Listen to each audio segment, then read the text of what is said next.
Motel guest remains in critical condition tonight, and a suspect remains at large after a stabbing in Cecil County. It's a story we're following tonight with WMAR2 News' Jeff Hager. He has more on the assault with a deadly weapon. Jeff? Well, Kelly, the victim in this case survived with as many as 8 stab wounds after an assailant entered his room, pulled out a knife, and tried to kill him. For those driving along Interstate 95, the Motel 6 in Elkton may have seemed like quite a bargain. But a 25-year-old man nearly paid for his visit with his life after an attack just after 3 o'clock in the afternoon on Monday. Upon arrival, officers discovered a male victim laying on the ground, bleeding from the back.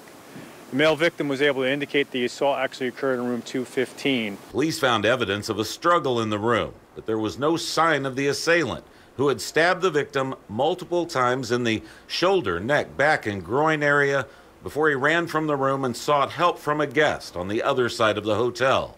Police say while that victim from Wilmington, Delaware is expected to survive, he has not been cooperative with investigators. The victim has been less than forthcoming with any additional information.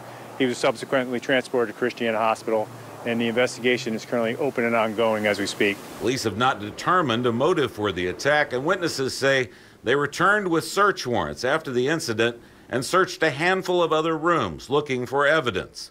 At this point, they have not found any contraband, but they add that would not be out of the ordinary. It's ripe for that kind of activity because it's a cheap hotel. It's less than $45 a night to stay there. It's right off of 95.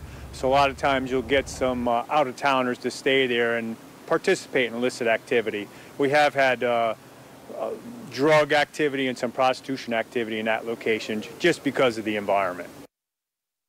Detectives traveled to the hospital in Newark today in an attempt to learn more about the attack from the victim.